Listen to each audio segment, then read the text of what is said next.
Um, I'll call to order this April 12 meeting of the Montpelier Planning Commission. First, we have to approve the agenda. Everyone can take a look. It's a pretty busy one, I think. Kirby, in the minutes from last time, Order this you had said April something 12. about wanting to talk about density, the density discussion this time. You decided to postpone that? Yeah, it's, all of that's, tentative based on whether because like how you pointed out last time that, we want to make sure that the city plan goes first, Okay, sure. I just wanted to make sure that we paid attention to that. I move to approve the agenda. Okay. Do we have a second? I'll second. Is this better? Yes. Yes. Great, good. That's scary. We don't see you, but now we can hear you. Oh, sorry. There I am. So we have a motion to approve the agenda by Barb and a second by Stephanie. Those in favor of approving the agenda, say aye. Aye. Aye. Aye. Okay, I think that was everyone. Any opposed to the agenda? Okay. Agenda approved. Let's proceed. Comments from the chair is next. I don't really have anything. It is disheartening that, the legal system was used to destroy the garage project, which is something that we learn about in law school that happens, and now our city's been the victim of it. So that's great. So I'm sure that's something that we're gonna have to talk about later, because it's definitely changes the parking landscape and some of the other development stuff. But question on that. Sorry, what I was trying to say at the beginning was we talked about a policy change a few months ago, and I don't remember what it was called, but I'm wondering if that would have had an impact. It would have potentially prevented them from suing unless it was specific to the actual process, I think, but I don't remember what it was called. On the record? Yes. Off the record? Is that what was sued? Oh. Or would that have mattered, do you think? It's still a pending conversation that, this incident may put that on the forefront. We had followed up after that meeting, staff had, with some folks from Stowe that have also adopted on the record review, and asked them some of the questions about, does this help? The point of one of the points of us adopting this was to try to help avoid the legal process. And they said they still have a number of cases that still go to court. So generally what you end up with are more appeals based on procedural issues. So you don't necessarily stay out of court.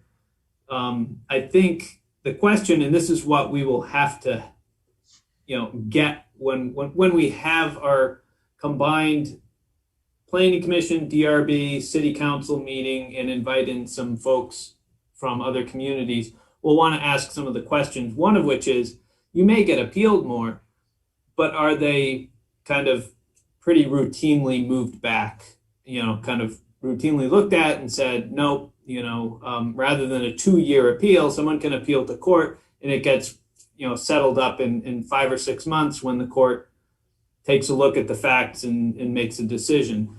So I don't know the answer to that. I think those are some of the good questions we should ask, because that's really what we want, is a way of kind of nipping some of those appeals in the bud. And if you still end up in court and still end up with long appeals, then it's not really accomplishing what we want it to do. But if it is, it looks like you'll still get appealed. But the question is, is it for 2 years worth of appeals, or is it something that the courts generally can process and move back? And that's the question we'll have to find out. So the MAPA question is still out there. I think that information is obtainable too. I mean, there's probably enough data out there to compare on the record review to other similar municipal appeals. and just compare it to see if it shortens things. That would be wonderful information and totally obtainable. Yeah, and Stowe may be a unique case. They're a different community. A lot of people from away, a lot of people with resources to hire attorneys. Although Montpelier is no shortage of attorneys either. So.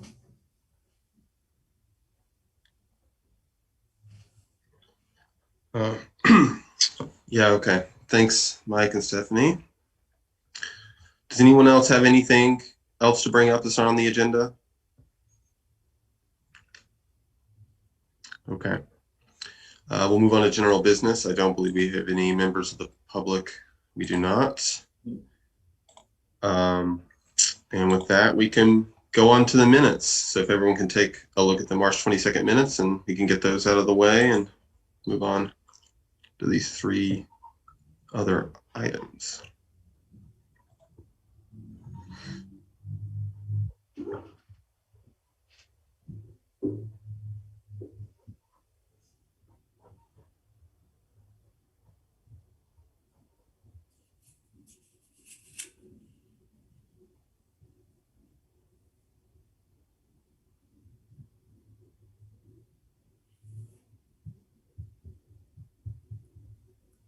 I'll move to approve the minutes.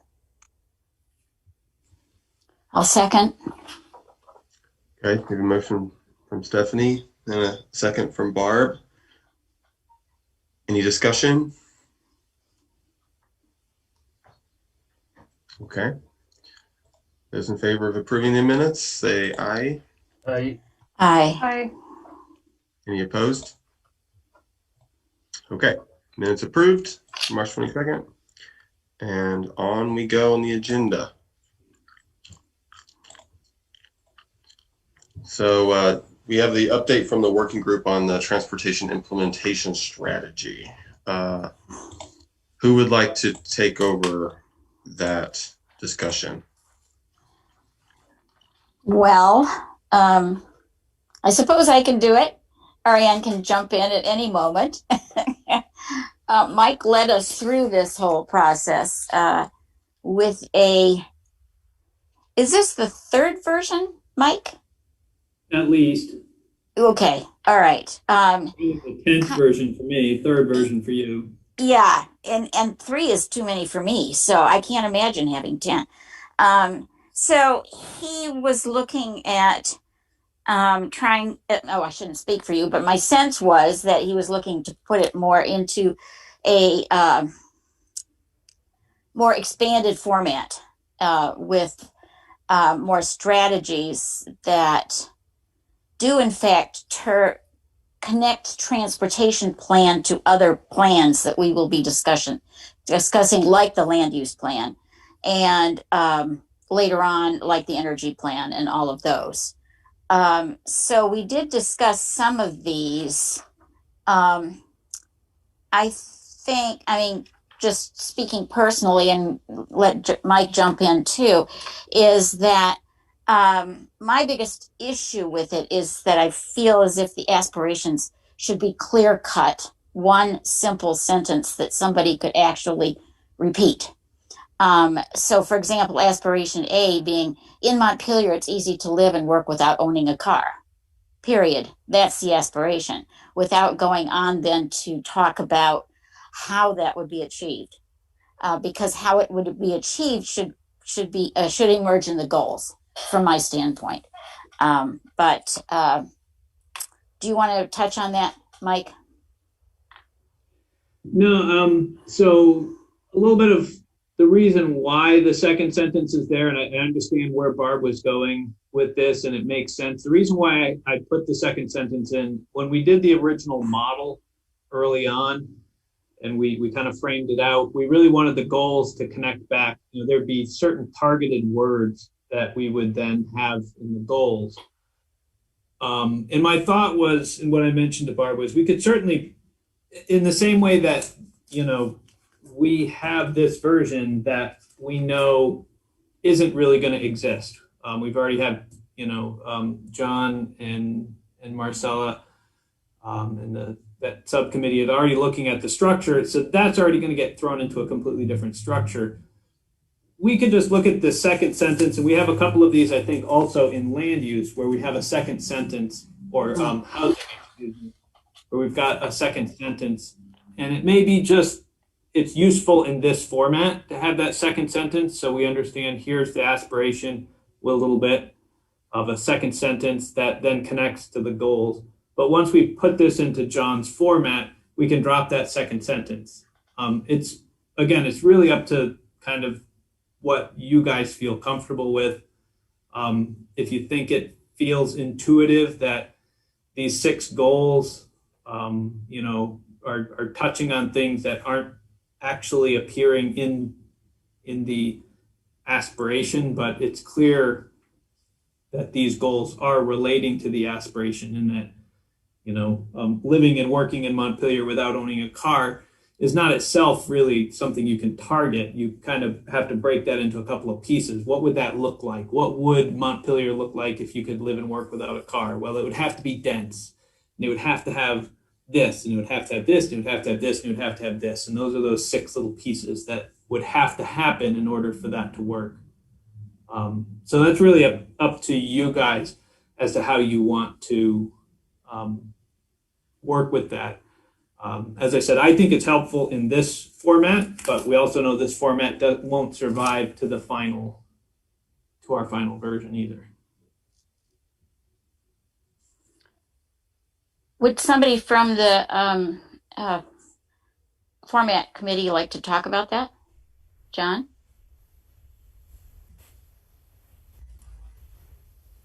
I was going to suggest, and John can start with this if he wants to, but we met to talk about parks, and it might actually make sense to look at that first. What do you think, John? Yeah, I think that could be helpful at the very least, in maybe sparking some discussion or getting a sense of what at least a few of us think where we should be going in terms of direction for that. Okay. You guys want to move on to the next item, and then we'll circle back? Yeah? Yep. Okay. Okay. I don't think we need to do anything procedurally, formally about doing that. So we'll move on to the next item, and with the plan to come back to this.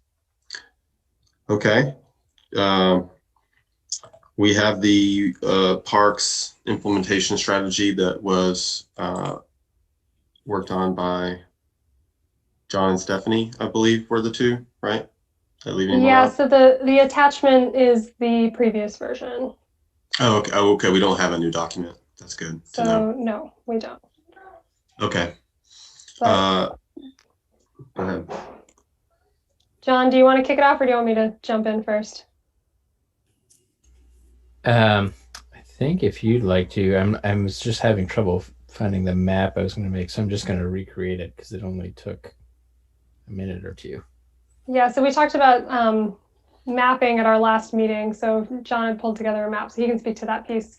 But we met 2 weeks ago, I think now, to go through the 7 pages of the parks section and whittle it down to, well, what are they actually trying to propose? So I think from the perspective of the Parks Commission, I think that 7-page document is a really good thing for them to have. So it's essentially their work plan, what they're working off of, what they want to accomplish in a little more detail. But I think we whittled it down to 5 things that they're trying to do, which is a little bit different than what we've been looking at in these really, really long documents. So part of the conversation here, I think, is that we needed to have is whether you guys agree that that's the right decision. And actually, I can share my screen if you want to see what we did. That would probably be helpful. I think you can just take it. Will it let me? Okay. Funny.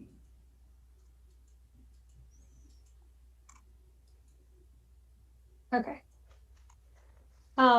So in looking through all of we went through every single strategy, and anytime we hit on a new topic,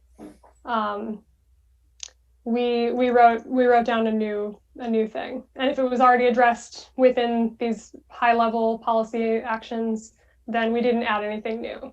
So we ended up with 5 things. The last 2 were sort of question marks that we wanted to get a better sense maybe from Mike about what they were looking at in some of the specific actions.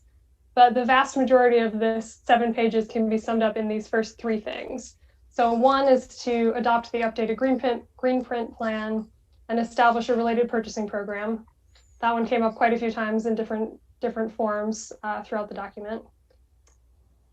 The second one, developing a 10-year management plan and a volunteer program. We tied those together because the volunteer program seemed to be specifically about helping maintain things in the parks. I think that's a sub piece of that management plan. Developing marketing and outreach materials to attract residents and visitors to the parks. And then the last 2, there were a couple of actions around a park economic development coordination program that I was hoping Mike could tell us a little more about what they were thinking there. And then at the end, there was an action around to identify potential locations for another large hub of multi-use trails. So we weren't sure if that's something that would fall within the green print plan or if they were thinking about something else with that action. So this is much shorter than the 7 pages. John, anything I forgot to mention before other people jump in with their thoughts? No, I think that was a really good synopsis. I mean, the idea was really looking at the horizon of,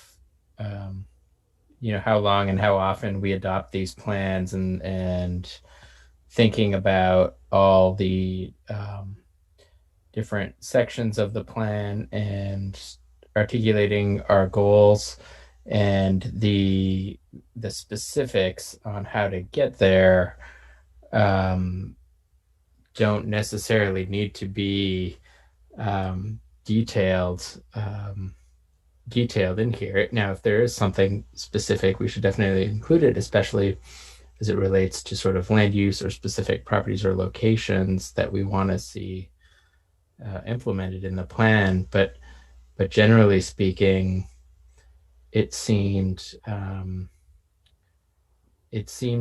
like limiting it to this high level would allow us to wrap our heads around, how we're going to accomplish the plan as a whole. And otherwise things get overwhelming very quickly. And then, even in 1 year, never mind like 5 years, people disregard this. Like, think of everything that every committee and city council is doing.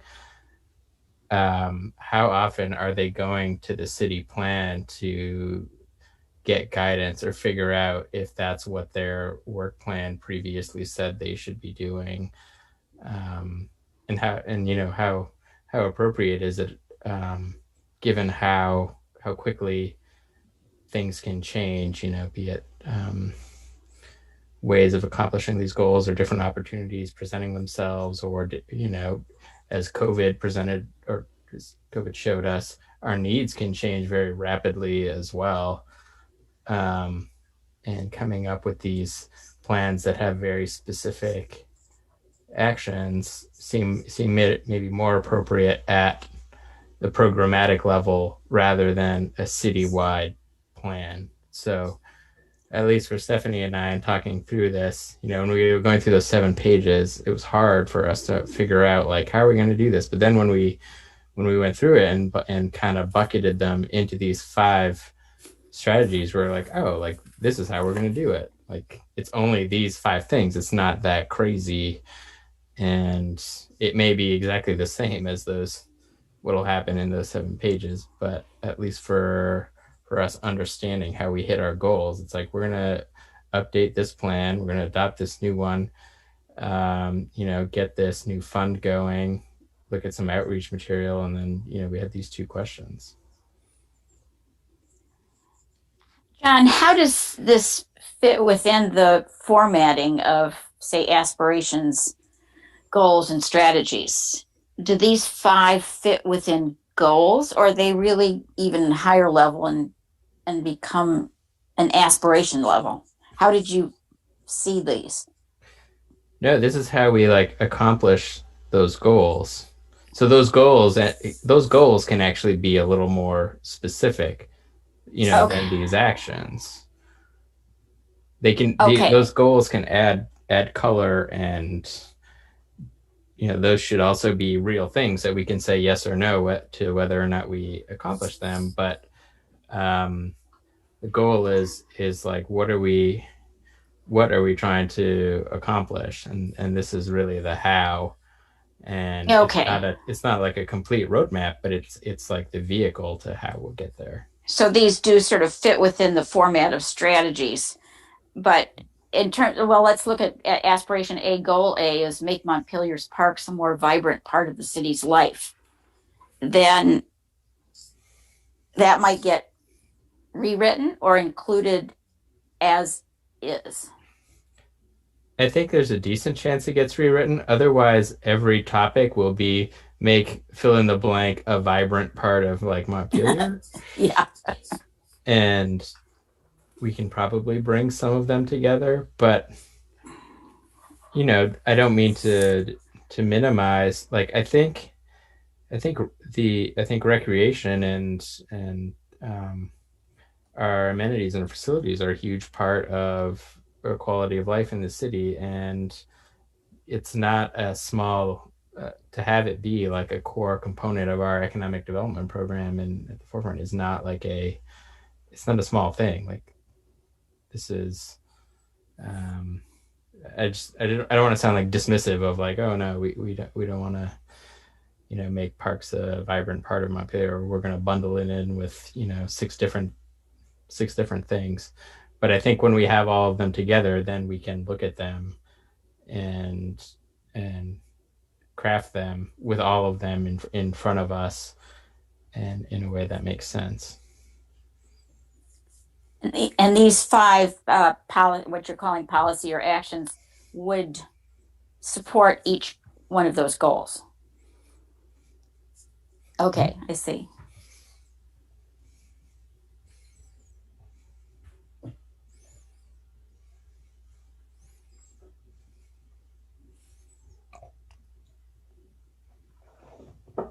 Yeah, the hope would be that each one of those goals or something at least has one of these to tie to. Otherwise, they're just ungrounded, right? It's just some lofty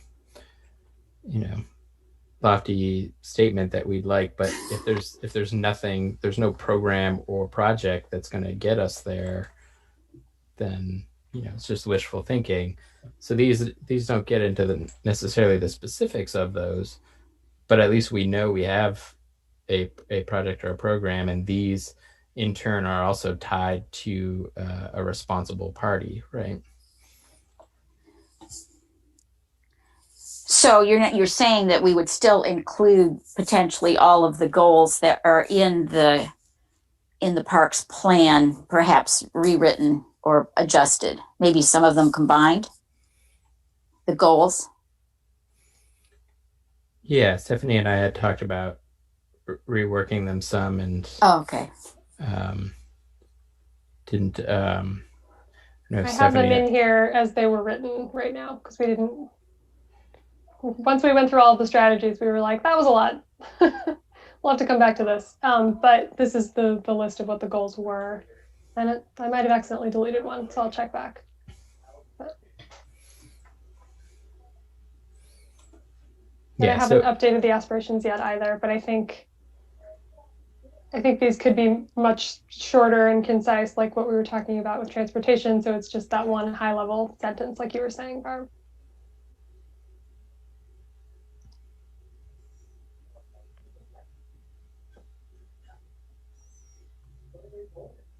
Does anyone else have any questions or reactions?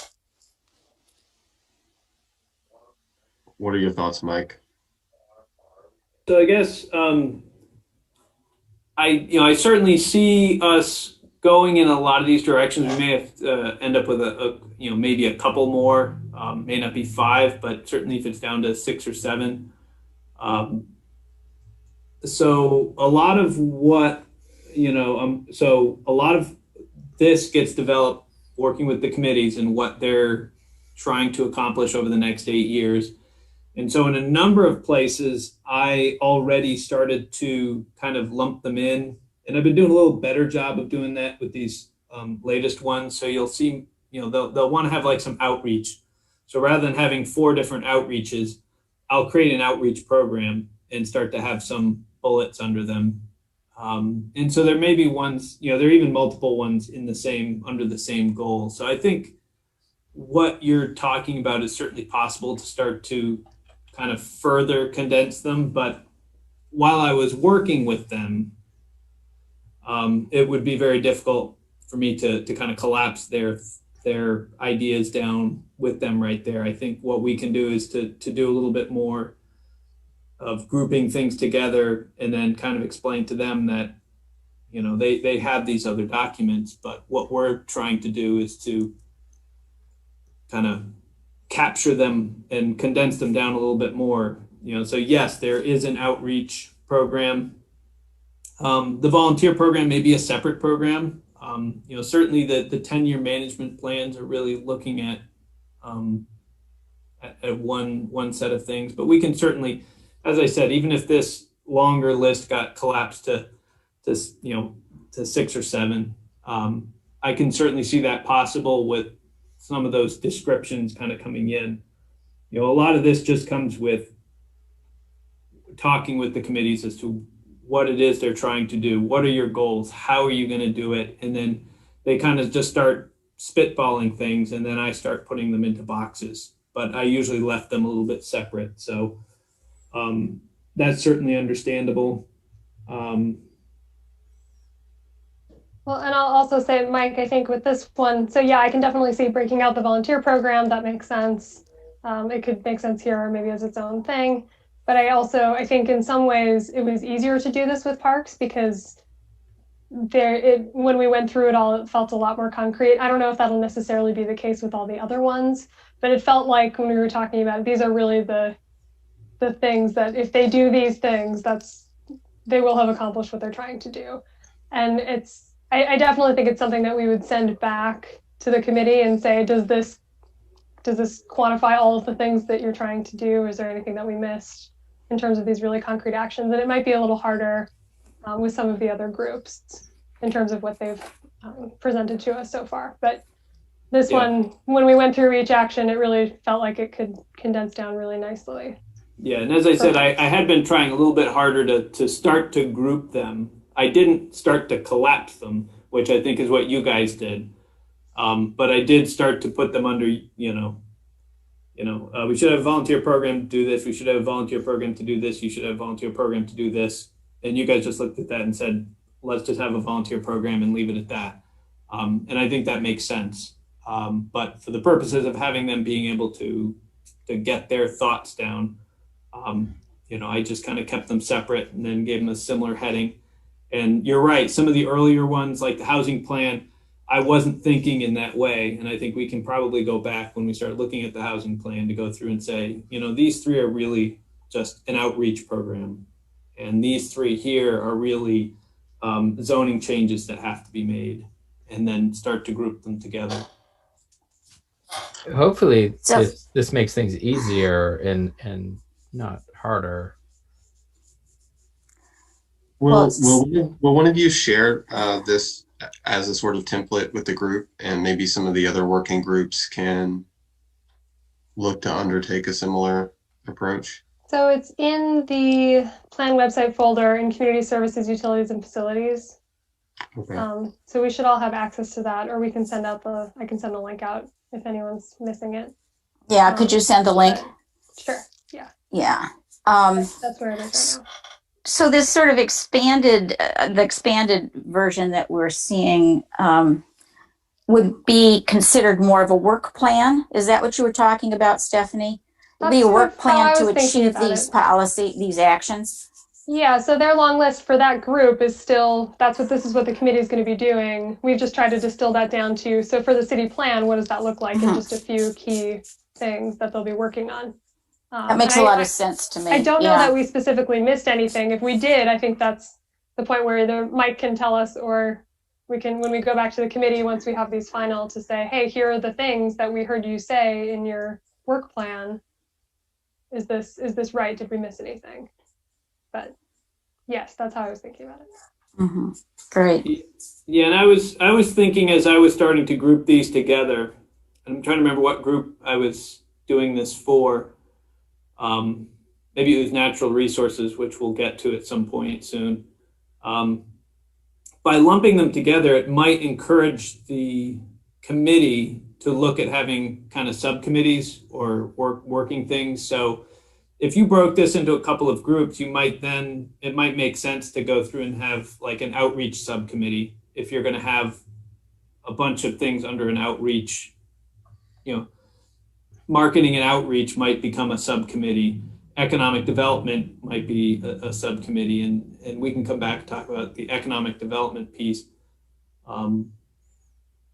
which might make sense later on. If they're grouped well enough, then it might make it easier for them to go through and say, well, there's some of these that we can just do as a committee. Then there's some of these that just might make sense if we're gonna, kind of target, updating a natural resource inventory, doing public outreach, and having some enforcement. Then we might have 3 different subcommittees to make sure that every year we're working on the program, which includes many pieces. I think some of this too came from, so with the mapping, basically, taking the few layers that the Regional Planning Commission had, including, areas of land with public access, common open land, city land, rec areas, city parks. And if you draw like a half-mile buffer around all of those, the entire city is covered many times over. But it also gets to how complex and diverse recreation areas are, and open space and open land, and how there are elements of seasonality to them, and how they are appropriate for either very limited or very expansive numbers of people, and it gets complicated very quickly, and it's not something that we're going to be able to dive into in too much depth in this, but it does deserve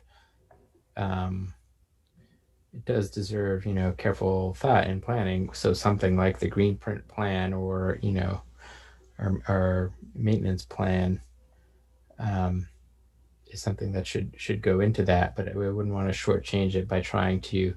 When I thought I would throw up, the buffers, we were thinking maybe we can identify like an obvious area that needs a park, and it's like, well, okay, well then you start asking the question like, what's a park, and then how good does it need to be, and what does all this mean? So, do you want to share your screen, John? I can stop. I can. I only buffered like one of the features here, so there's still more. Let's see. So, John, you're thinking this isn't a lift that we could do ourselves then, to try to pinpoint some areas of need? You think that's what I'm hearing you say. It would be better to put in the plan to plan to do it later.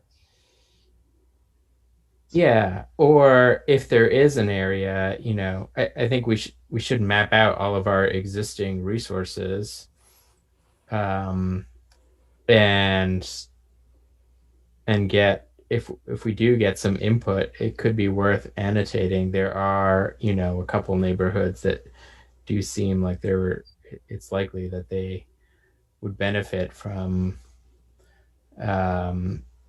certain types of parks. But again, it gets, especially when we talk about trails and connections, and the quality and size of some of these parks, it could be very easy just to not get this to not do it justice in some kind of quick overlay. And the point of this, again, which I haven't even done half of the features, was just like very quickly you can make the case that all of Montpelier is in close proximity to a park, and maybe that's a cemetery, but it is all relative. I mean, and then public versus private. A lot of our open space needs are, or some of them are, being more or less met by private land holdings. And how does that fit into the equation? So yeah, it's complicated. John, did you have a map that you could share with us, something you put together for this? I just grabbed the data from the Regional Planning Commission. Was I sharing my screen? No, not yet. Oh, I thought I was. Yeah, I thought you were.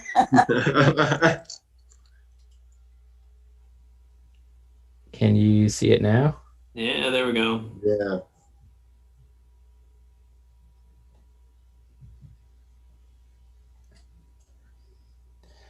yeah. So the Regional Planning Commission was making some assumptions about like the distance from the park that's impacted or something. No, this is just from the last plan, and it's some points and some polygons. And it includes like common open land, city land, rec areas, city parks, and then points that are just areas of land with public access. And then I just put a half-mile buffer around those. Oh, okay. Those points. But if we did all the polygons and everything, you would just, cover everything up pretty quickly. But, we've got a golf course, the Elks Lodge, everything from Hubbard Park to like a cemetery and the ballparks or the wastewater treatment plant on here. It would be helpful to make sure access is considered because we're not talking about just being in proximity, we're talking about accessing and using, right? Right. Yeah, I think your lines do highlight the two places that they're really looking. One is south of River Street, that area, Berlin Street. That area is one area that is always highlighted as not having access to a good park. It does have a small park, but it doesn't have a larger area. Where's the small park? It's over by Stonewall Meadows, right around where your cursor is there. Is that it? That looks too big, but...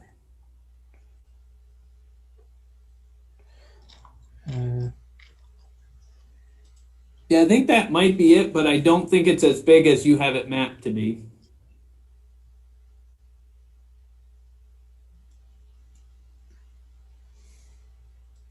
Yeah, I actually think that... It's like the condos open land. Well, this was the area with the highest density without sort of like a park that was evident. Yeah, which is, I think, why there was an effort to get another park over that. There's, Stonewall Meadows does have a large area, a portion of it which is developable and a portion of it that is not. And so there's always been a discussion of maybe trying to get that area that, they could put in some trails and have a wooded area that would give people access to being able to go for some, nature hike or just, not necessarily, there already is a small playground equipment area. But if they could get another one that. Who owns it, Mike? Just so we're clear. The city owns the park. There is a park in there that the city owns. It's off Isabel Circle. Okay. And that there is a piece of parkland that we own, and then there is Stonewall Meadows is owned by a gentleman, Fecto, who's the one who owns Fecto Homes. He's done a number of subdivisions. They had permitted to build the project, and it never got built. So, Do the condos own the playground? the playground is publicly owned. Oh, okay. Okay. When you said a city park, yeah, I couldn't like It's more of a the playground. Okay. That's over there. Okay. So, but no like woodland type park over there. No woodland park. So that's always been a discussion. Then obviously the connection across Sabin's pasture, across the golf course over to Gallison Hill. There's always been kind of a discussion that there isn't much on that side, because that would benefit people who are up on Town Hill who could come down, or people who may be farther down that could go up. To a certain extent, the golf course is quasi-public land, but we certainly can't. There's a limit to what you can do. It's open to the public as a golf course, but not necessarily open to the public as recreation land.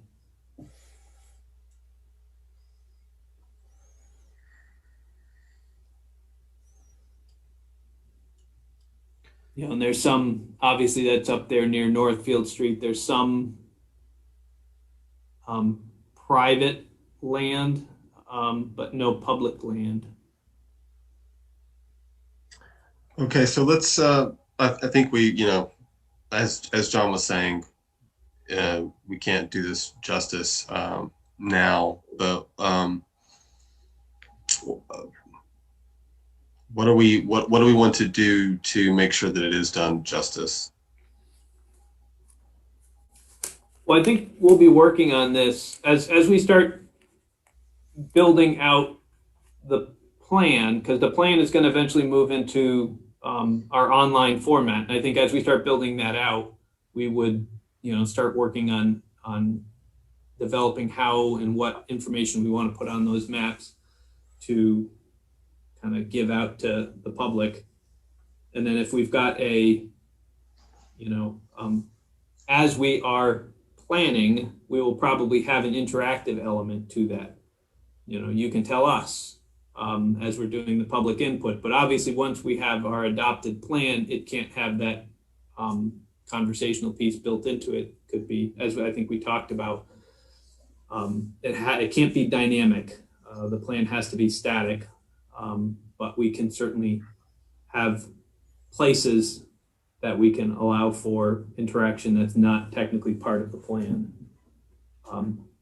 or not, depending on how we want to set it up. But the plan itself, during the planning process, we should probably have some interactive pieces, and then once it's adopted, we would shut those down. I'd also be curious, I don't know if you were hearing from like the parks director, or when we talk about it, having it as part of our economic development plan, or is there something specific that we're missing that we should be including or looking at? Like, is there a vision that Montpelier is like a mountain biking or cross-country skiing like Mecca, or any kind of outdoor recreation like snow biking, and maybe not, maybe it's just like it's far more general than that, but I do like get bits and pieces of all these cool things that are happening around, and I don't know if there's any kind of like what I can say is that Alec Ellsworth, who is the parks director, the idea of having outdoor recreation as a part of our economic development strategy, that came from him. That is his push, and he is trying to get city council and others to build that into plans, that we should be, we have a great park system. We've got great cross-country trails and mountain bike trails, and we're regionally starting to grow into a mountain biking destination, but he wanted to kind of have, whether it's mountain bike, on-road bike, he kind of wanted to have a focus in our economic development strategy. He hasn't gotten there fully, but he hasn't given up on making that push. So certainly from your perspective, all of your perspectives on the planning commission, we may decide, how does this fold into our economic development strategy? Do we agree with him? Do we think this is a good direction to go? Certainly that is his push, which is why it is in this plan the way it is, because he thinks that we have the pieces, and if it were in our plan, it would open up opportunities to maybe get economic development funds to build out this trail system to connect us to other, the East Montpelier trails and Middlesex trails, and kind of build us out as a central hub of a regional system. It feels like that's like the type of level that where discussion that we should be having or thinking about or hearing about from people, like what are the big ideas or things, like what are the first 3 things that you talk about when you talk about what Montpelier is, or like what we're going to be, like, is it going to be any kind of outdoor recreation thing like that? And I don't know if it is or isn't, but it feels like if it is, that should be a key part of our plan. I'd be interested in knowing more, like, of a concrete idea that serves as a nexus between these things. I mean, obviously, if we develop out more recreational opportunities, it'll be more likely to attract, in my mind, probably more on a regional, local level than on anything further out than that, as far as like tourism. But sure, there could be more users of this, but how does, what's the concrete economic development involved? Does that make sense? I mean, there's passive economic value to attracting users, sure, but is there something more to it than that? And I think that's, it's a good question. I don't have the answers to it. I think some of this comes from, for people who don't know, Alec, this is probably his second year. Maybe he's just finishing up his first year. He's worked for the city for a number of years, but he's only been the director. He's a young person coming in with a lot of energy and a lot of excitement and a lot of things of trying to set his legacy of what the Ellsworth years are going to be as Parks Director. And I think this is a little bit of him kind of setting things out. This is the direction he wants to go. This is the direction he wants to see things to go. And he doesn't have all the plans. He doesn't have all the things yet, which is why you see in here a number of times where we talk about needing to have some management plans or needing to have some other plans, is because, he's got an idea of what he wants, but we got to start, being able to have the answers to those questions. What does this mean? How much of a regional network? What does this regional network look like? And I don't think he has all the answers yet, but I think what he wants is, you can head up to the Hubbard Park and be able to cross-country ski out to Morse Farm. Why shouldn't that be possible? We should be able to do that. That should be a doable thing. What about connecting up our Mamba trails that are here in the city to Mamba trails that might be out in East Montpelier? Can we make some more connections out there? And then try to, from his economic development strategy, have it where people, we were going to be, until recently, building a new hotel, and could we use this as a draw to bring people in to go through and say, hey, you can stay in Montpelier, enjoy an evening dining and having a great time with everything that's in the downtown, and you can spend your days heading out on a number of outdoor, whether it's here in the city or whether it's to Waitsfield or Stowe, but you could use this as your base to have local opportunities on our bike paths or regional opportunities riding out of Montpelier and into some of the surrounding towns. And I think that's a little bit of where he wants to see that go. And if we want to do that, then that means obviously that's why we start talking about having tools like, well, if we want that, then we have to do marketing and we have to do other things. If we just want to have the best local bike paths and networks and connections, then we probably don't have to be doing as much, networking, a little bit to make sure everybody in town knows these are available, but we don't have to be marketing it on a regional level. So that's where he wants us to be a destination. And again, that's really up to you guys on the planning commission, up to the city council and everybody else to agree that's the direction we're going to go. And we're willing to invest a little bit more in marketing, in making these connections, because we'll have to spend money to get those easements to connect us up. And if that's a goal, then we've got to be willing to spend the money and the time to do it. Do we have an idea about the money for a trail network to purchase easements for? I didn't articulate that very well. What's the price tag? Oh, do we know it? We don't know it. That's why they're looking at starting to build that out. I think, as I said, I don't think he's got all the answers yet. I think he knows what he wants, which is a regional network and these pieces, but he's still working on what that would look like. And the Parks Commission is the one that's really looking for, we should have, access to those small parks and those neighborhood parks, really easy 10-minute walk, and to a large natural area within a 15-minute walk. And that's their kind of the park's goal, to build out that green print idea. And I think that's starting to break that into, although the green print includes both trails and parks and parkland, I guess we broke them into three pieces, then really he's looking a lot at the trails, but there is also this component of parks and parkland that are kind of separate but related pieces. Let's move on. Before we do, let's talk about next steps for the park chapter. Stephanie and John, I think it's going to be given that that we like the way that you've put this up together, and that we're going to proceed and build on that.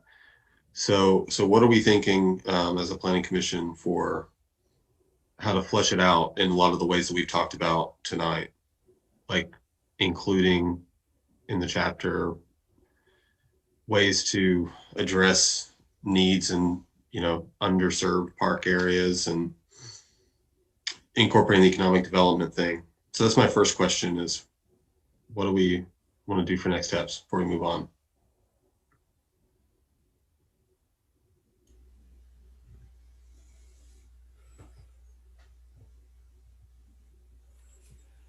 I mean, I could be willing to work with, whether it's the subcommittee, to kind of help to collapse those down a little bit more. I could take a stab at collapsing them down and see if we've got a refined, kind of a more refined one that we can piece out into John's Excel tables. Well, sort of Excel tables, whatever they were. You mean the city subcommittee, to be clear, not a planning commission subgroup? Correct. Yeah. Yeah. Okay. Well, the planning commission, you guys, to work with you guys to. Oh, okay.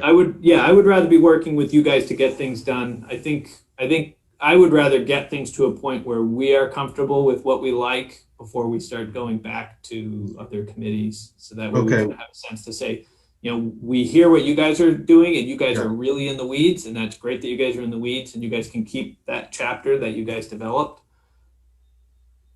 for the purposes of planning, we've kind of broken this into these pieces, and let us know if we didn't capture the spirit of what you guys want to do. Yeah, I mean, I'm looking forward to going back to them in light of these changes and things to see how they react. But okay, so I was just trying to clarify what group you were talking about. We don't have a parks, we only have a natural resources subgroup, unless I'm totally forgetting. We've got the structures committee that we can. It just rolls off the tongue. Continuity and structure. Continuity and structure. What's the problem? Okay. Or I could just do it and bring it back to you guys next time, one or the other. I mean, what does C&T have to say? Would you rather Mike do it, or would you rather work with him for the next part? Are you talking specifically about parks or for some of the other chapters? For the parks. Yeah, I mean, it might make sense for Mike to take the next look based on the 5 items that John and I listed out, and see if you think we're missing anything, or to help us clarify the last 2, and then we can communicate about whether that's set or not, and send it back to you guys, back to the full group. Okay, that sounds good. Do we have any? Oh, do you have something to add, John? Yeah, I was just going to add, in terms of the mapping, I just grabbed what was from the last plan, but I don't know if Mike or Alec or somebody wants to look at that and make sense of it in terms of, is it up to date? Are we missing anything? And then do we want to classify or bucket them differently? Like, do we want to try to label them as neighborhood park or natural area, or look at them functionally as opposed to a mix of like ownership and other classifications? I might say we can take a little bit of that. Not that we've been doing a pretty good job of jumping around. So part of the next thing is also, so I've been starting to work on writing the chapters that would be going into doing those, which also talks about what we want for maps. So I think to some extent, we'll be working the maps into the chapters as we start working through the chapters too. So I don't know if we want to kind of tackle the maps in that piece, rather than trying to tackle them in the natural resource, the implementation strategies. We could work with them in the chapters.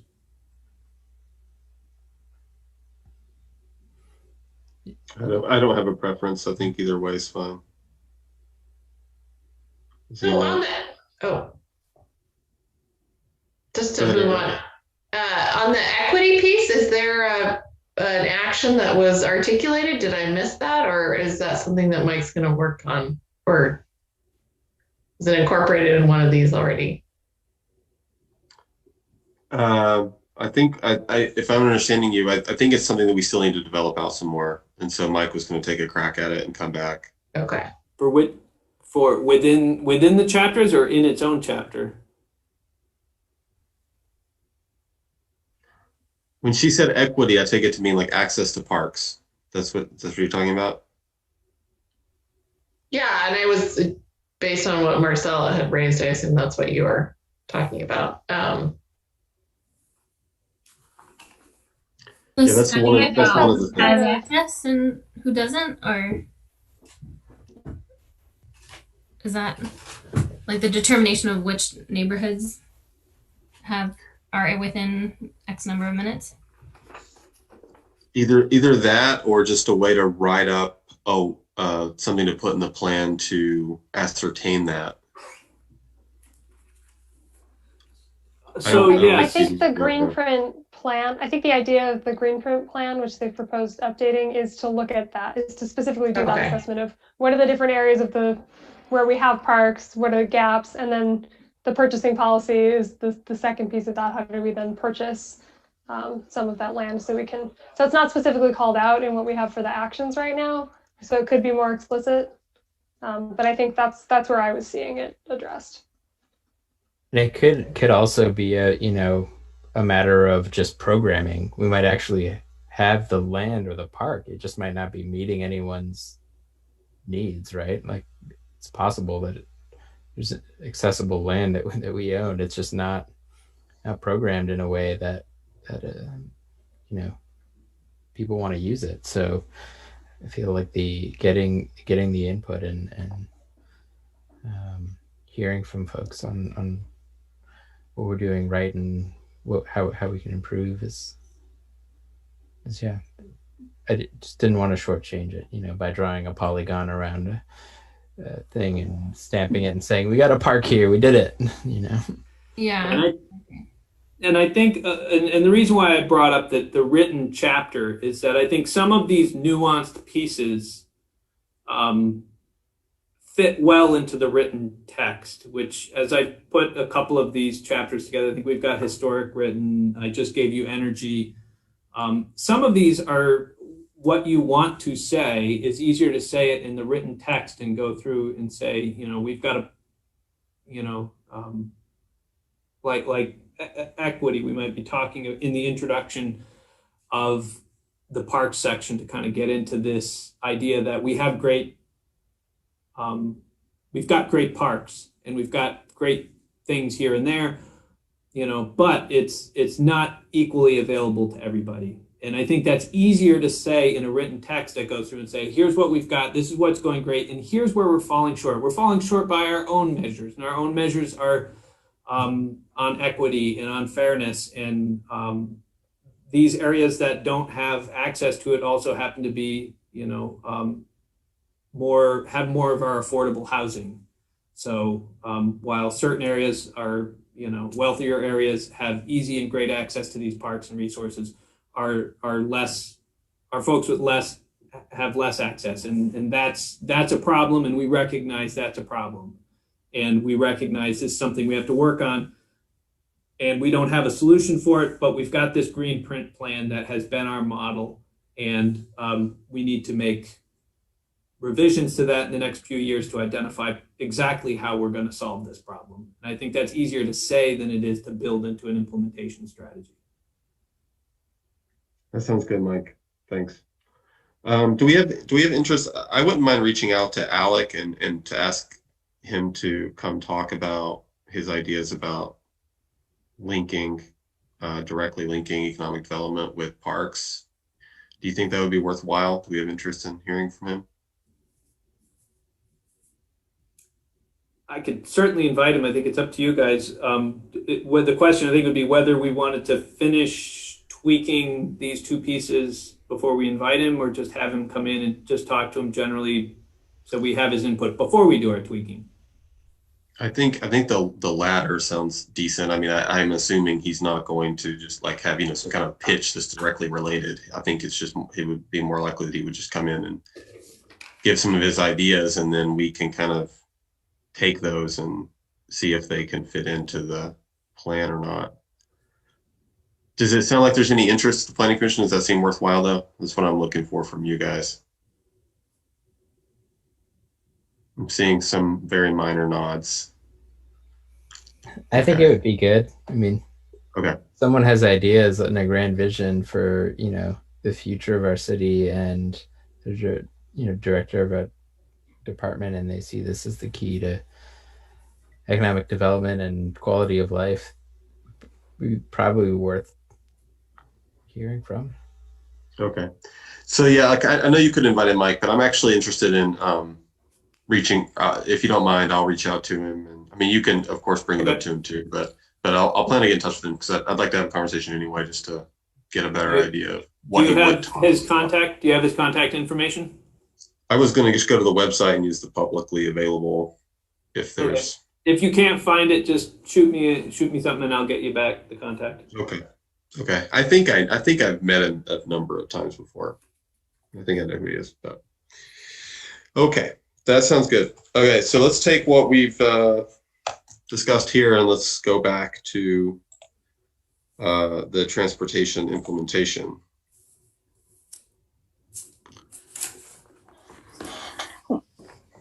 Well, given that, it seems as if what we need to do with the transportation is look at some condensed policies in the same way.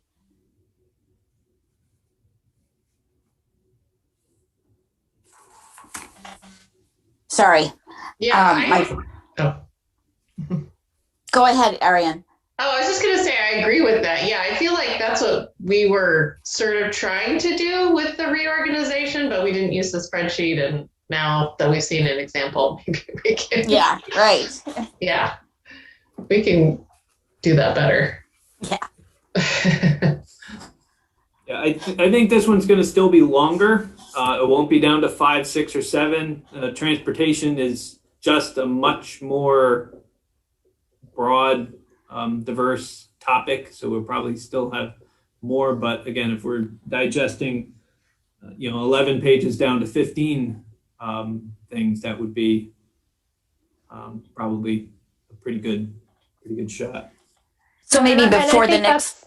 I think that's reasonable. I think that's sort of why I brought up the fact that this is such a. It's part of why I think Parks is a really good one for us to start with, because it's a much more concrete thing in some ways than a lot of these other chapters. But yeah, I think a lot of them will probably be longer than that, and that's okay. But it's just really finding what is the, okay, so here's 15 pages of thoughts and ideas that are really great. What are we actually trying to do here to really sum that down to those key things? And maybe that is 15, but if they're really 15 key unique things, then maybe that's okay.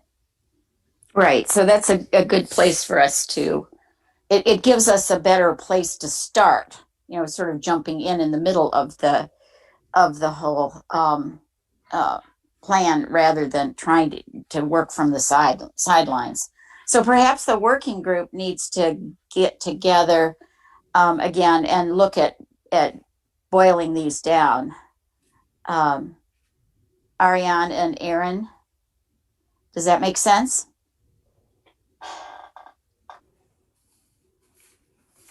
Sure, I can do it next week, but I can't do it this week.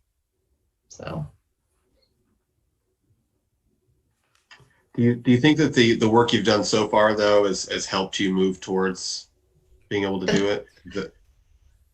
Hopefully. Is there any value in going through it as a group? I'm worried.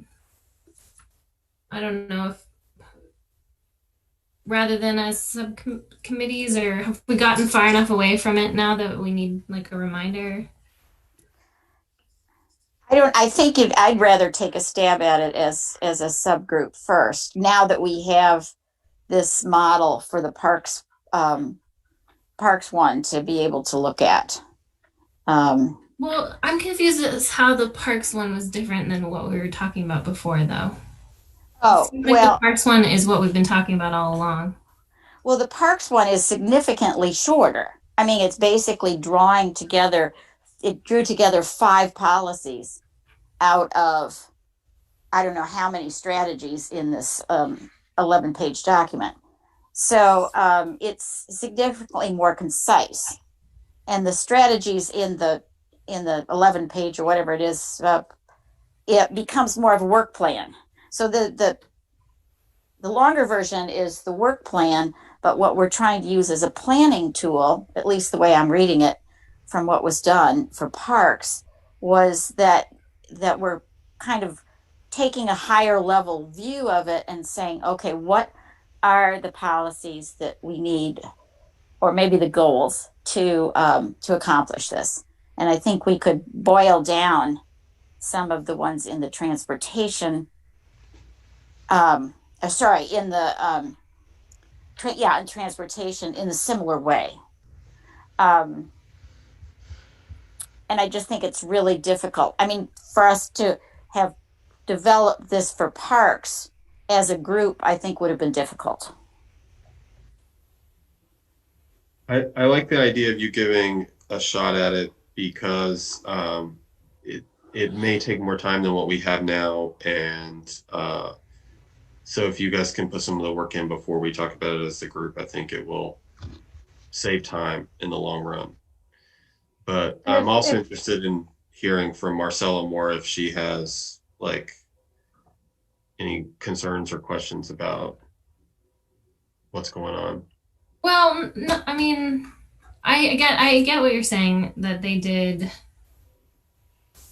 group a little bit more, you know, outreach under outreach, volunteer under volunteer. That makes sense to me. I also thought we were going to kind of do that later down the road, because there's going to be outreach in every one of these chapters. There's going to be volunteers in half of these chapters. You know, there's like a certain amount of overlap that's going to happen, and so we would be doing the culling then anyway. So I guess I thought we were doing it then, but as long as we're not losing anything critical, we can do the grouping now. It might have just been my misunderstanding. Yeah, I think there is one piece to keep in the back of your mind, and I think maybe this is where Marcella was going, is to make sure that we look at the implementation strategy, because the whole point of this was to make sure that we've got strategies that accomplish goals and goals that accomplish our aspirations, and to make sure we've got those pieces. Now, once we collapse them down afterwards, that may make things a lot easier for us to digest, but we may start to lose that, did we end up, after we collapse it, did we end up with a goal that didn't have any strategies? Or did we have strategies that didn't have a goal? And I think, or just making sure that we've got enough, is there enough in there that goes and says, yeah, if we did these strategies, we'd accomplish our goal, or is it, yeah, we make some progress, but we wouldn't do it. So I think that's, when I wrote these, not that I expected them to be the end of everything, that was where I was going, was just to make sure that internally I've thought about it to make sure it would work. Not that I expect the public or everybody to read it, but once we start condensing it, that's fine. I'm happy, because I want to make it the best readable document we've got. But I think before we condense it, we just have to make sure that we've accomplished that initial goal of having a strategic implementation strategy. Yeah, and I think I understand that the continuous references to complete streets and capital improvement plan and all that stuff is redundant, but at somewhere we got to know which chapters are falling, like which connect to those things, because it's a bunch of them and I don't want to lose it. Yeah. We might be talking in circles. I'm not sure. Well, I think part of this is how my brain works, and I think John and I have similar planning brains, that as a more visual person, it's easier for me. Like that 7-page document is really hard for me to look at and figure out what on earth they're trying to do. So our process was we went through each one. We went through every single one and said, is this a new thing? Or is this something that we've already talked about, one of these things? Does it fall into one of these buckets, or is it something else? And if it was something else, we added a new one. And then, so we read every single one and decided, is it a new thing or is it already included? So the intent wasn't to lose anything specifically. I think the intent was to not lose anything, but to make sure that we were capturing all of the things that they were talking about, but making it something that you could actually digest. Yeah, that makes sense. And I like the idea of determining what's new and what's existing or continued, which I think we've talked about in previous chapters. So I think that makes sense. I got to say that I'm a little bit eager to see us start to put things in a consistent format. Like we've talked all along about changing the format in this direction. So the more work we can do now to get it in that format and then have our substantive discussions based off of that, gets us to where we're trying to go. Does that make sense? I mean, like the housing group, we should probably meet sometime and do a similar thing. Of course, after transportation, and the two of you run transportation, so. But that's on my mind too. So it's for us I think it seems to be the time. We've gotten the feedback from continuity and structure. We can start converting it and having our policy discussions around this new format. Right. One more thought, sorry, and then I'll stop talking. I think the other piece of that is now we can look at those 5 or 6 things and say, are these the right things? Which is not what we were doing. We were just saying, what are the things? And then we can bring that back to the committee and say, well, here are the 6 things that Parks want to do. Do we agree with those things? Are those the right things? Are those meeting our goals? How do those connect with the other chapters? Then it's a lot easier to do that sort of assessment instead of just looking at that full 7-page document. So Yeah, that's how that it makes makes sense sense. in my head. That makes sense to me. And I think that conversation is one that I think would be great to have soon or start to have soon. Like, what do we want to do? Is this covering all our bases? Can I just ask Sorry, go ahead. a clarifying question? And maybe you said this already and I missed it. So when you guys did this with parks, you put their aspirations and goals in those sheets without changing them. And then you kind of group the strategies. Is that accurate? Yeah, and I don't think the idea was that we wouldn't change them. I think we started with the actual action piece, like what are they trying to do? And so I don't think it was that we did not intend to update those. We just haven't done that yet. Okay. Seemed like they kind of worked backwards, Ariane, from what was going to actually happen as an action. So is that what you're sharing? Is the work you did for parks? Okay, so you'll send us a link on that. Yeah, I replied to the email from this meeting. Okay, great. Thanks. And with that said, maybe not to look at the aspiration and goals piece as like the model, but just as the example of where we ended up with these strategies. And again, without judging whether or not they were the way to go or that they would accomplish all of those goals. We just wanted to work through something so that we could then wrap our heads around it and then maybe have these types of discussion, and maybe we can do something similar or start talking about the goals and vision more. But I think looking at those more globally when we have them all together could also be a more fruitful exercise, because those will have a lot more overlap. So I'm going to have to do this with natural resources soon. So are we saying that we want to do a little less like value judgment talking in the subcommittees and a little more organizing, noting where deficiencies may be, and then bring the value conversation to the whole group? I don't think so. I think the committees, like a lot of the subcommittees, are doing that for us, right? And by subcommittees, I mean like 10 committees providing us with that raw material or like their plans or their goals. Like that's what they're doing inherently. Yeah. And we just did it for the sake of formatting with literally no judgment on any of it. Right.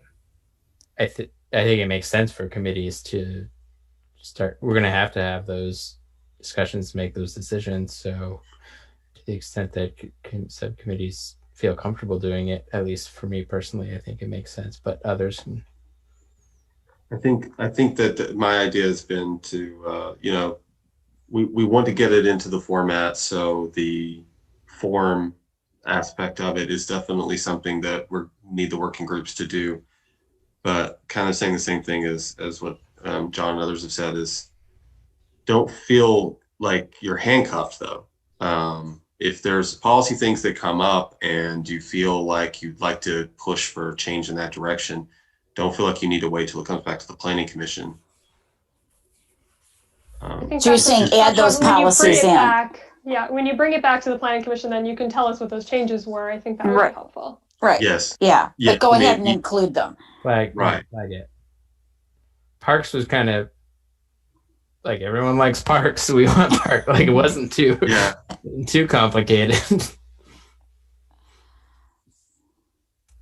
Just one more, if I can ask one more question about the parks, and again, apologies if I missed this, but did they have things in their plan that were like maintain this policy?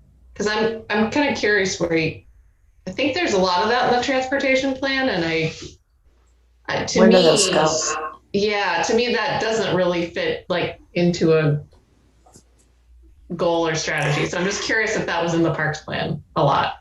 There was one that had to do with safety. I wouldn't say it was in it a lot. It seemed like a lot of it was around like, we have a volunteer program that maintains park. Like, let's keep those maintained. So we were able to kind of generalize those all into this let's keep maintaining our parks with volunteers or however we're doing it. Probably not something we need to dive too deeply into in the plan. I think that would really help in terms of clarifying things, of not having quite so much emphasis on what we're maintaining. Because, we can just clearly state that that this is a valuable thing that's going on now. We would either expand it or continue it in some way. But I think we can break that down, or we can condense that in maybe in a more coherent fashion. I noticed did we lose Aaron? Is he gone? No, just on video. No, I'm here. I'm just eating dinner. Oh, you mean we don't get to watch, huh? All right. Yeah, I mean, when I look at the strategies, I don't really see like any of the maintain stuff. So that makes sense to me. I just want to make sure that I'm not, just curious about your process. Yeah, and I think transportation, you'll have harder decisions to make than we did in that section. We'll bring them back to you. Yeah. It's harder to identify things not to maintain. I was reading an article in Nature on like our way to solve problems is always to add things. It's never to take anything away. It's human nature. Yeah, and I think we were trying when we were developing these. You'll see in some of the other chapters it comes up. Yeah, that maintain or continue to do something. We'll have to have a conversation about how we fit those in, because we did want to reflect all the stuff that we do, because there's a lot of things that we do, just so people understand, especially if one of our goals is to maintain a certain condition. We're not looking to improve it or transform it. We're just, things are good and we want to keep it going that way. And the way we're going to keep it going that way is to continue to do these 3 programs that we're already doing. And that's nothing, sexy or dynamic about that, but it does kind of reflect what we're doing. It is nothing new, so it's not like, all right, well, what are we going to do new over the next 8 years? Well, we're not going to do anything new. We're just going to keep doing what we're already doing because we're satisfied with what we're doing, and that helps us achieve our goals that we're working on. And some of those may come down to the amount of changes we made to our regulations.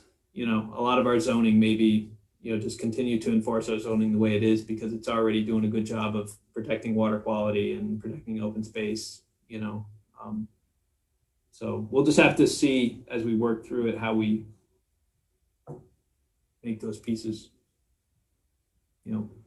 accomplish our goal of collapsing things down while at the same time keeping some of those pieces. Yeah. But yeah, there are a couple of them that we'll have to figure out. There's a lot of policy statements. We should have a policy on this. And some of those are very unique. We also have some of these that we support the transportation plan or we support the natural resources plan. How do we capture or keep those? And it may, the answer may be we don't. Yeah, that was my question, would be, I think there's a lot within this transportation plan that says we support the land use plan. Well, fine. But the land use plan ought to stand on its own, I guess, without the necessity of having each one of these other pieces having to have strategies that support it.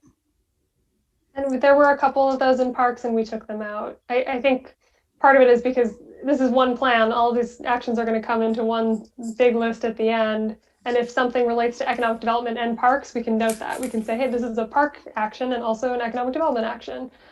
So I think once we have the full list, it'll be easy to see those connections a little bit better. And so we took out the statements that we support this other section. Yeah, I think that may go back to what we see in here, and what is good in here is not necessarily what might be good on final product that we move this to. So, I think it's valuable at a working document stage. In my mind, as I read them, I think it's helpful, but as it works its way to its final version, they may not be useful and can be removed. And I think we'll just work through some. That was one reason we have, I think, historic resources.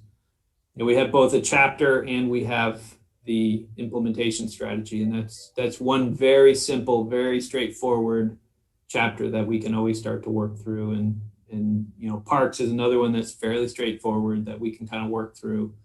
And those will help us to build before we jump into the housing and the transportation, which are going to be much more complex.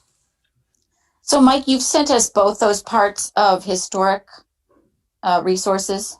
I think so. If you don't, I can resend them. Yeah, no, I just haven't looked for them yet. So, okay. Thanks. And I think now you also have all of energy and an energy chapter too. Yeah. Yeah, we can definitely look at that too.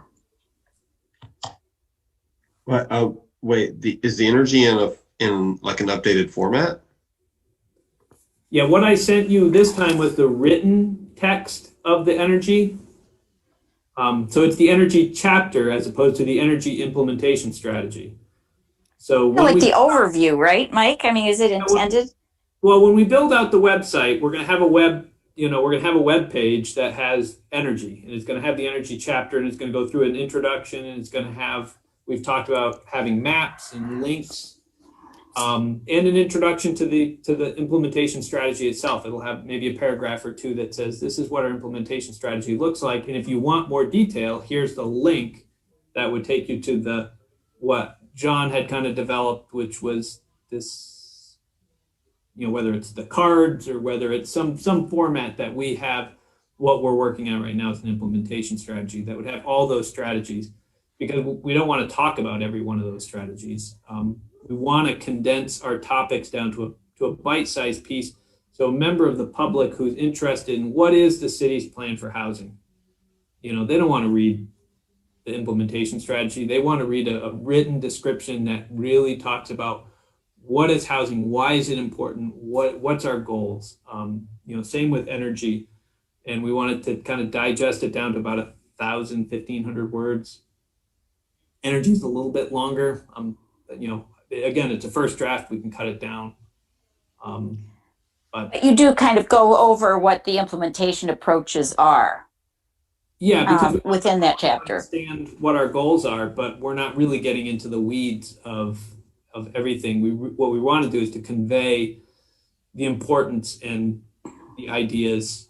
And again, what I put together as a first draft. I always put these things together as a draft, and I think it's easier for people to beat up a draft than it is to just give people and say, what do you guys want to do? So I'll write up a draft, and if you guys think I'm completely off the mark, I'll admit I'm not the best writer in the world. I will be the first one to say that. I'm a very left-brained, nuts and bolts kind of writer. And if somebody's got a little bit better flair to it, go right ahead and take what I've got and work with it, or kind of take another stab at it.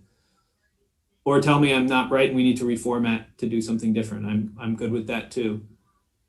Well, it's good to have this first one to really dive into. Yeah, this first chapter. This was what my brain was thinking of. And again, you should have an energy chapter, and you should also have a historic resources chapter, and both of them kind of try to describe what our goals are. As well as implementation plans for each one. And we have implementation plans, which are separate for each one. Yeah. Do we, so we have on our agenda to receive the energy chapter and the natural resources. We didn't have a document for natural resources. Was there supposed to be a chapter or an implementation plan there? The implementation strategy should have been there. Yeah, there's a document in the email. Is it under the draft city plan. Is that what it's labeled as?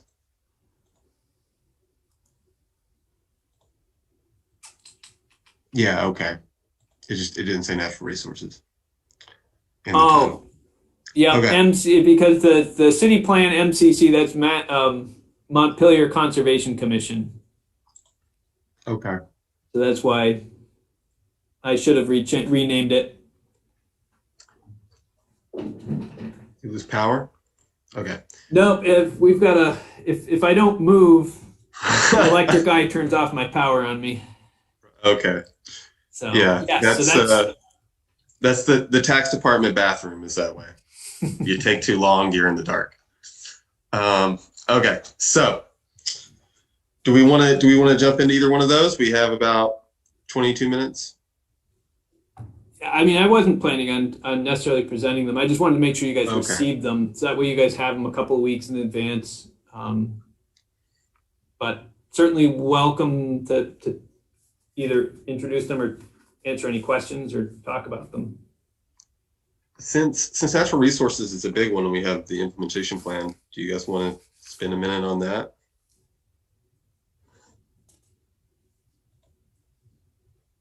Might be something good to be familiar with. That's why I'm saying, since it's a big one, since it's going to be a one that we're going to be working on.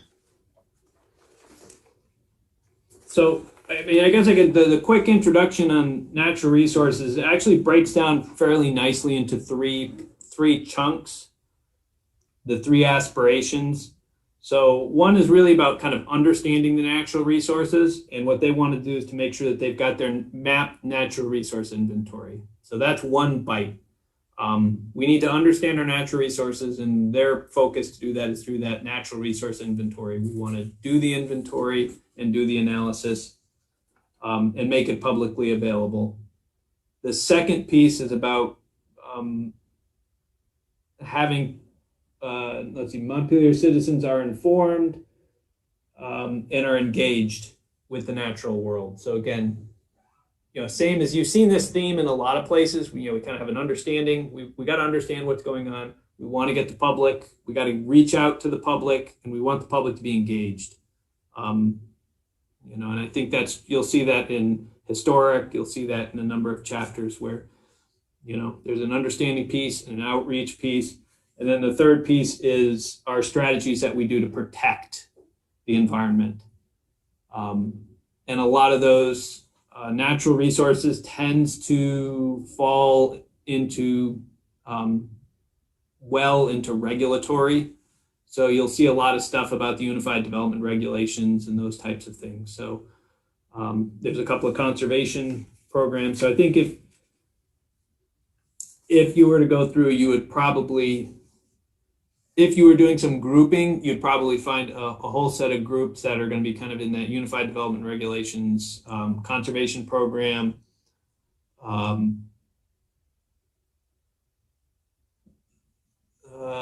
Let's see, they do have the touch back to that volunteer conservation program.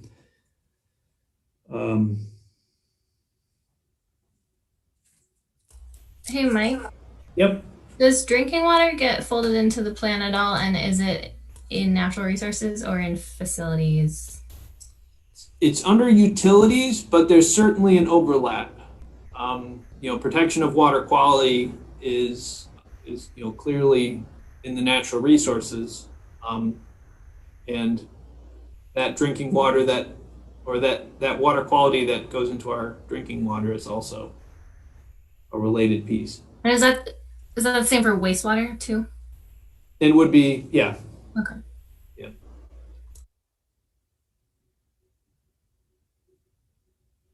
So I haven't finished reading this, Mike.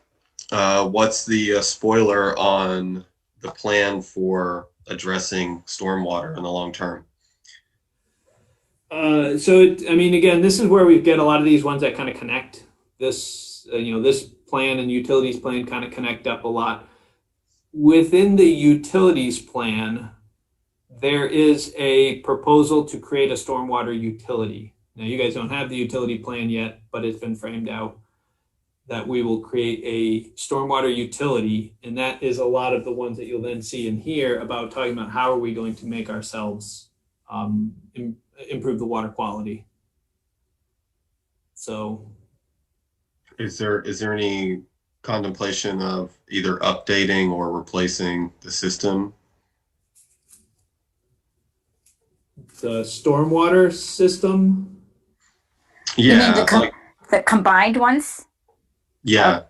Yes. So that is eliminating the 8 remaining combined sewer overflows is obviously, foremost in that stormwater plan.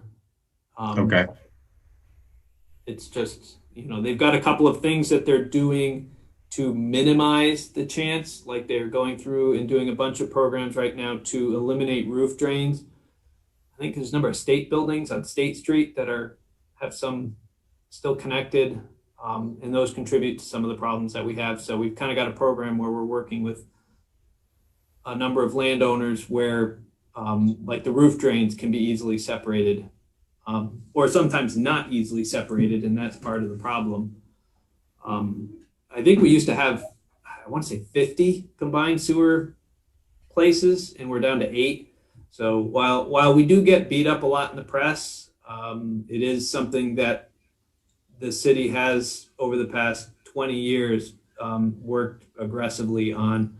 And some of the ones that remain are just very, very difficult. I know one of them comes down East State. And so, the easiest solution is to combine, to keep them, to separate them on East State, have it come down the hill, and then we've got to dump them somewhere. But unfortunately, the best place to do it would be to run up and dump it under the Rialto Bridge. But we're not there yet. So we can't complete that separation process until we can complete a place where we can actually dump that stormwater that's been separated rather than combining it in Main Street. But it's in the plan. Yep, there are plans to do it. It's just a matter of money and time, and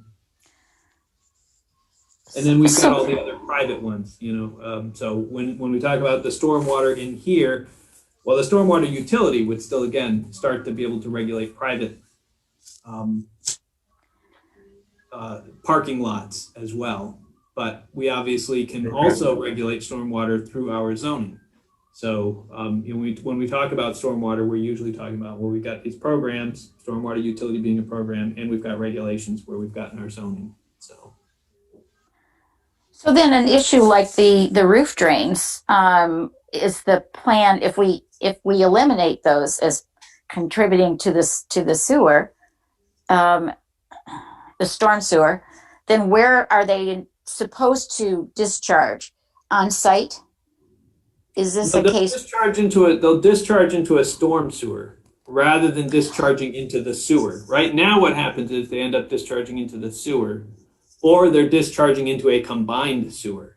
Okay, I understand now. Okay, yeah. So I thought we were telling them they couldn't have them anymore. No, so sometimes what we have as a problem is we can't disconnect the roof because we don't have a storm sewer system to put them into. In other cases, we do have the separate system, but we don't have a discharge point yet.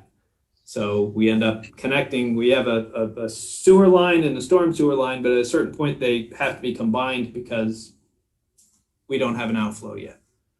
And those are the things you're working on. But yeah, it's important to have that in as a goal.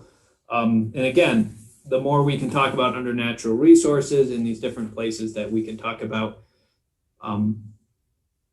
natural infiltration of stormwater as opposed to, having less impervious cover. There's number one. Number two, if you do have impervious cover, that it gets directed to an area on site which can allow for infiltration. That's number two. And then the third one is, then we start getting into these other strategies. But the first ones are to just plain have less impervious cover, and secondly, to do as much infiltration as we can. So from my quick look at it, I was very happy to see the action about, or the strategy about assessing whether we need dams or we could remove them. That's exciting. I'm also wondering is there somewhere else where we'll assess flooding a little bit more, or are we saving that for the hazard mitigation plan? And any strategies we might be able to do to prevent flooding?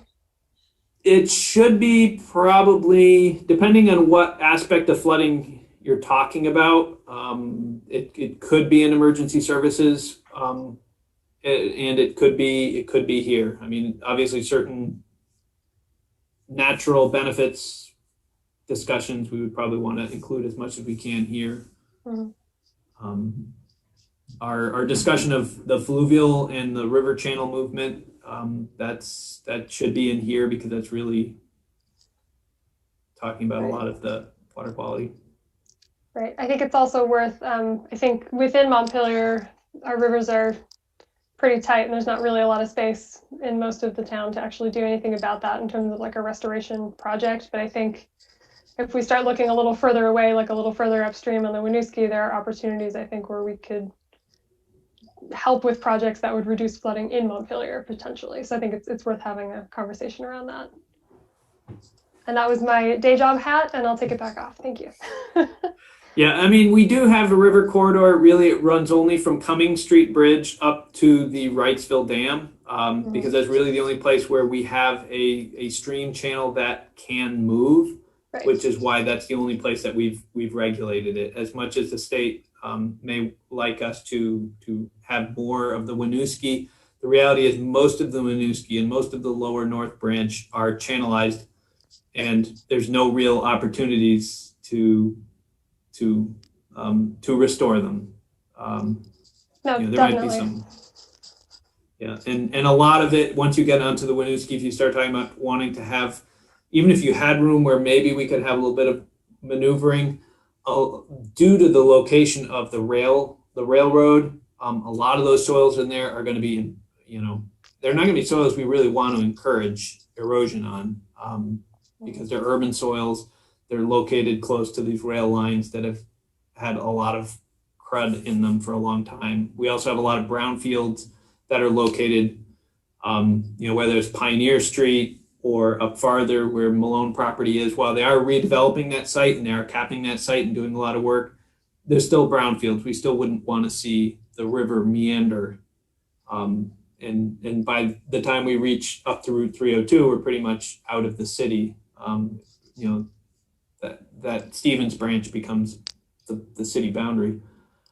There's not a lot there, but certainly we have talked about the Two Rivers property. There's an easement on that property, and that's great, but it's not publicly owned. So we've talked in the past about it would be nice to have a certain amount of public ownership to that to make sure that it remains conserved. Which property is that? Sorry. The Two Rivers site. So that's behind. If you're there's an old building that's kind of falling down between Agway. Okay, that's what I was picturing. Is that site behind Agway where it's a little bit lower in the back? Yep, okay. And if you look out past that building, there's actually close to 10 acres of floodplain that has been conserved. That is being used for the parks director is using for the feast program. Mm-hmm. They grow food out there, but it's not city owned. But does have a conservation easement on it. So we've kind of been encouraged about it would be great if we had a little bit more control over that site, because we might be able to restore stream banks, or we might be able to do some other flood projects that could help to have an area above the city that could absorb a large flood, to help to mitigate the downstream effects. Yeah. Okay. Well, reach out to me if you want to talk about projects, because I think that's one of the few areas where there actually could be some potential, I think.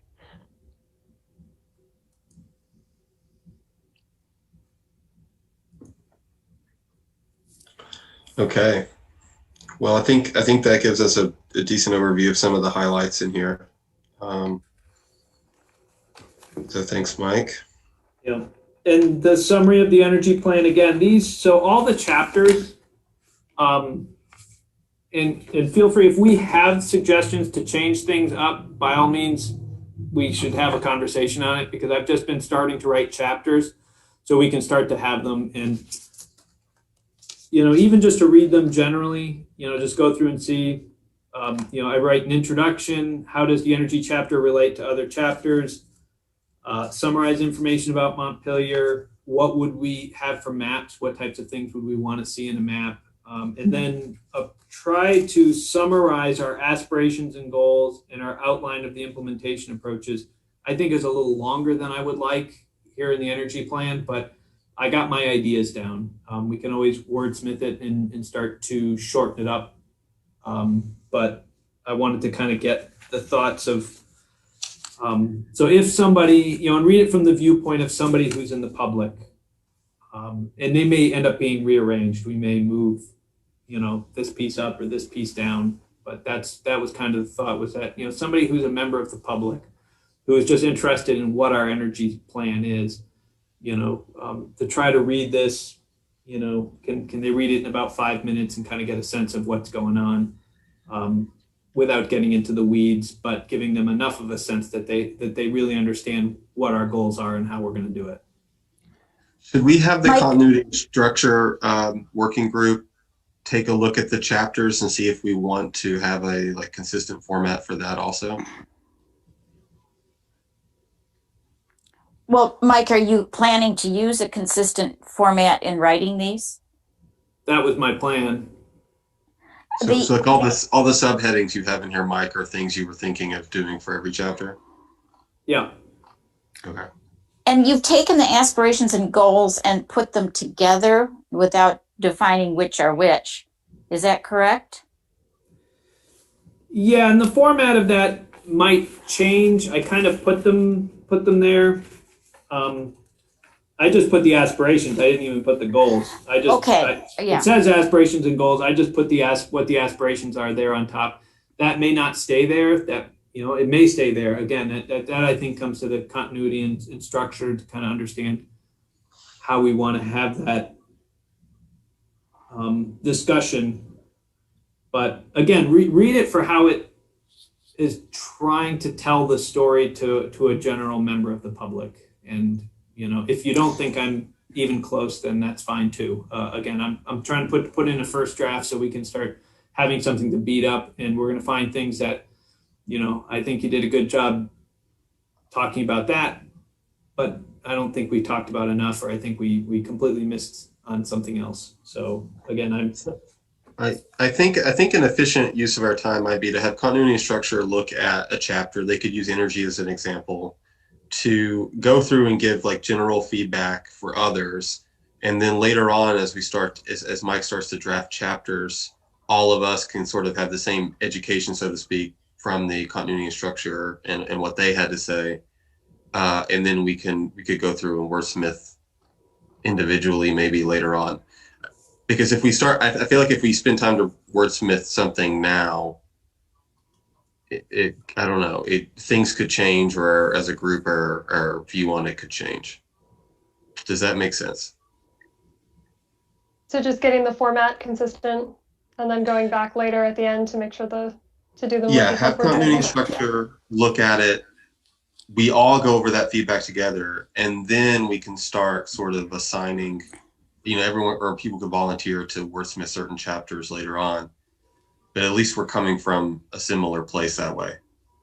So they should be looking at the chapter as well as the implementation. The two pieces together? Is that what you're saying? Yeah, I mean, the focus is on the chapter, not the implementation. Right. So this is, the verbal written piece that we have here is the chapter, right? And so that's what you're thinking. But then structure and continuity will need to be able to relate that back to the implementation strategies in terms of aspirations, goals, and strategies, right? Yeah, they would look at how the two connect and interact and see if they, Mike has obviously made that connection already. but we can look at that again to see if we have a different, if anyone has a different point of view on it. My point though is let's get thinking similarly on it before we start wordsmithing. It just seems like we'll save time in the long run. We're all going to have different styles, you know, so. And I just need to have a format so I know as I build these things out for you. And again, I'm building them out knowing that this is going to be an iterative process and you guys are going to change it. We're going to eventually build the chapter in our website. We're going to get public comment and it's going to change again. But I just need to have a format so I can start building out first drafts that we can start chewing on. You know, knowing we still have I still have 3 implementation strategies to finish.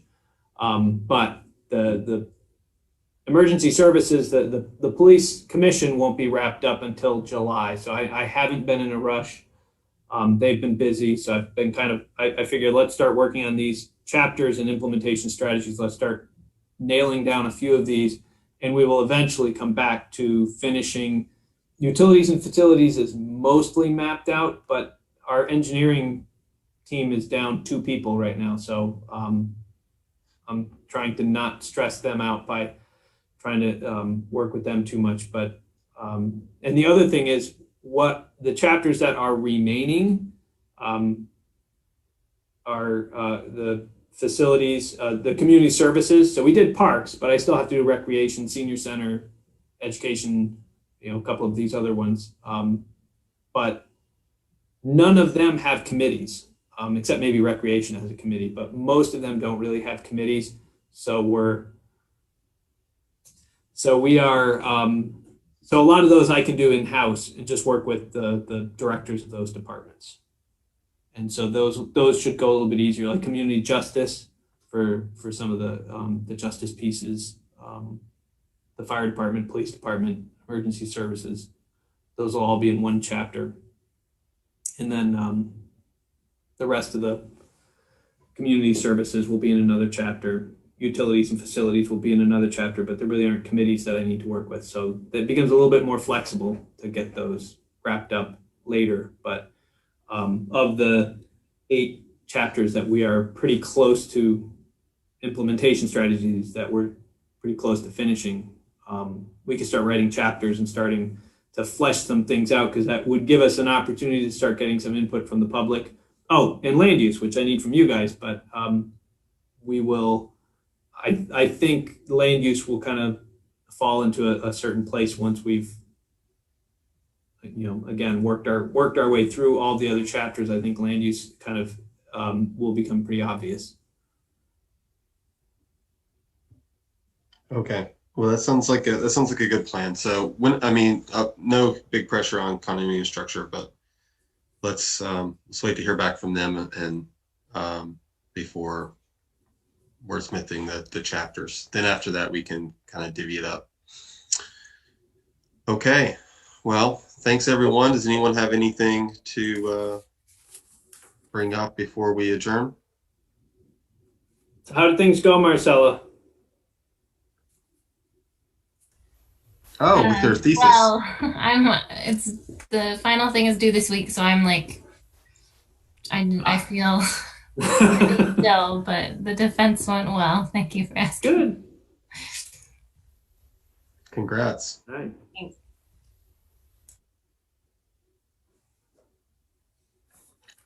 Okay. All right. We have a motion to adjourn. I will motion to adjourn. Okay. Second. Okay. Motion from Marcella and a second from Barb. Those in favor of adjournment, say aye. Aye. Aye. All right. Everybody have a super 2 weeks. See you later. Yeah. Thanks. Thank you, Mike. I appreciate you. I think we all do. Yes. I hope it doesn't feel like we're trying to throw what you're doing away or change it too much. No, and don't worry if you want to invite me to